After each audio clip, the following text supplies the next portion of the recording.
and access to vaccines. I don't want to belabor this point too much about the waiver at the WTO, but I do want to make the point that, and let me start it off maybe with the issue of partnerships. And I think my brother Charles Michel spoke about partnerships. As Africans, we would like partnerships to be based on mutual respect. And we are the first to say we want to have a good and effective and enduring partnership with Europe and indeed with others as well.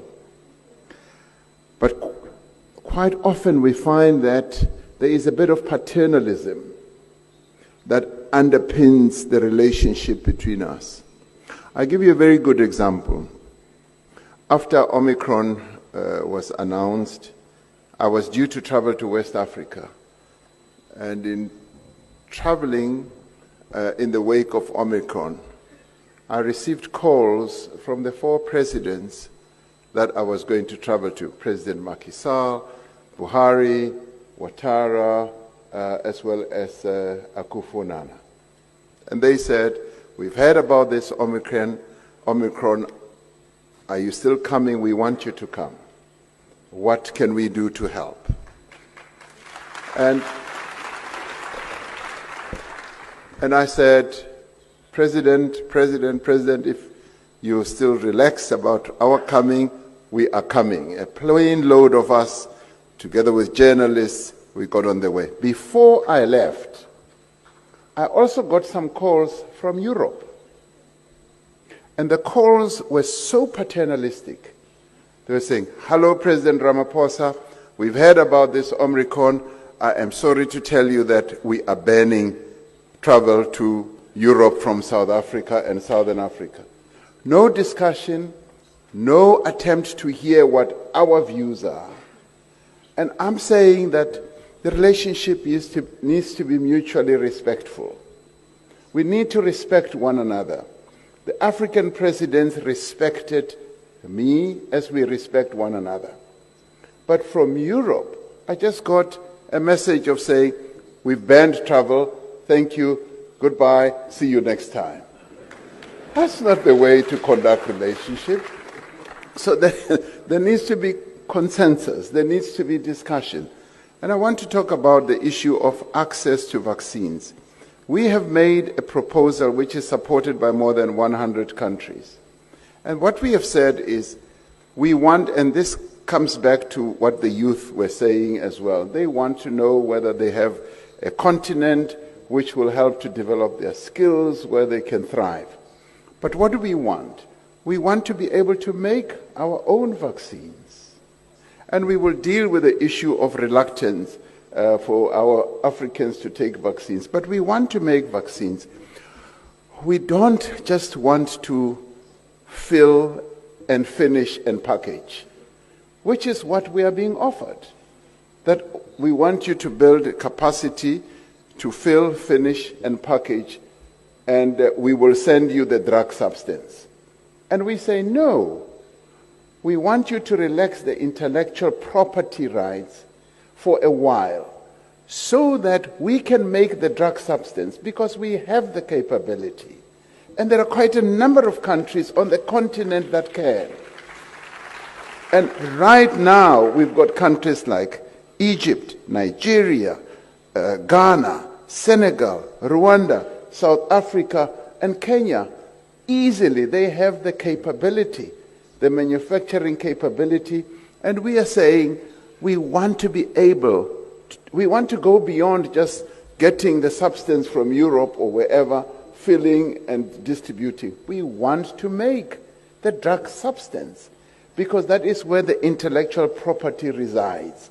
And that is where we want our young people, who are epidemiologists, who are scientists, to see that there is a future for them. Then they will not go to Europe, they will not go to America, they will stay here, because they will know that they can work effectively and display all the skills we have. Now, what does the world, the northern part of the world do? They say, no, we know what is good for you. We just want you to do fill and finish. and that's it. And we say, no, we no longer want that. You did that long ago when you colonized us. And when you raped and pillaged our countries, we're saying no now. We have the capability and we want to make all these things ourselves. Now for me, that is smart partnerships. We want to deal with Europe. We want to deal with the northern part of America and so forth on a respectful basis. We as Africans are respectful and have always been. And maybe that's where our mistake is. That's why we were colonized in the way that we were colonized, because we respect too much. And we say, respect us as well. Now, coming to the question you raised, there are quite a number of issues that we have to embark upon for our recovery. Obviously, we have to improve our health systems. And I reject the notion that no, you can't really have the vaccines because you don't have good health systems. It is the COVID-19 that is enabling us, that is giving us the wherewithal to move forward to improve our health systems. So it cannot be conditional. We will improve our health systems as we are dealing with COVID, because every crisis in the end does yield its own benefits. And they say, right now, it's a crisis, and we are coming up with various methods of improving our health systems. The second one, obviously, is economic recovery, the integration of our continent, precisely what we are working on.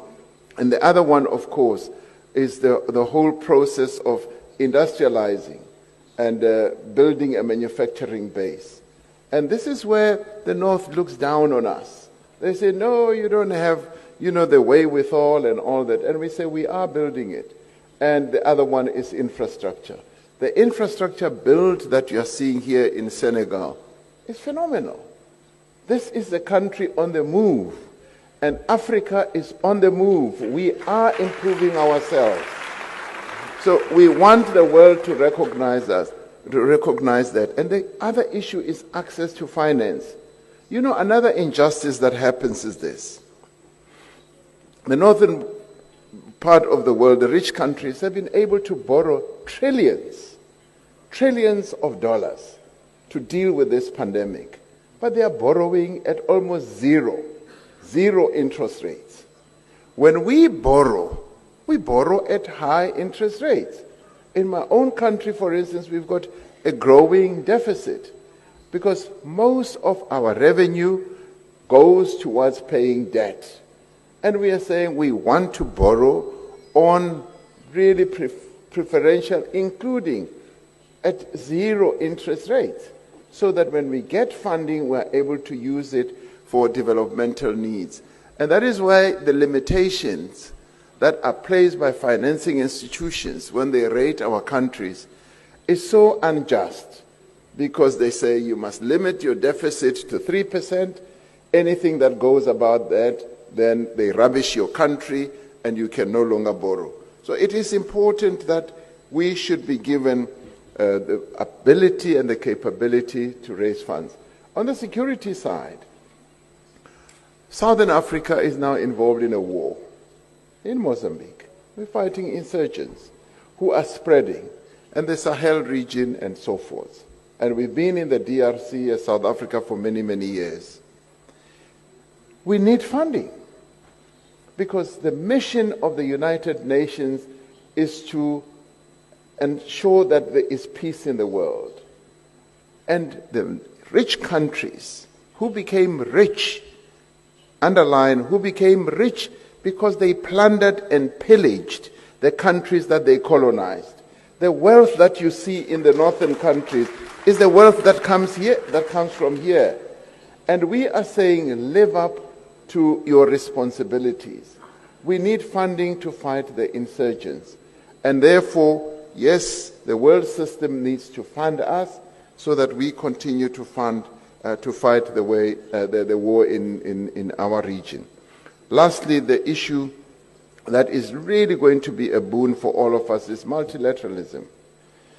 As Africans, we respect multilateralism. And we find that other parts of the world don't respect multilateralism. They usually act unilaterally. And you just hear a country has been throwing bombs in another country without going through a multilateral system. And we are saying multilateralism is important. We want to strengthen that, and all of us should act through the multilateral system. That's what I would say would lead to a really good recovery of the world and Africa after COVID-19. Thank you very much. Thank you. Merci, Monsieur le Président.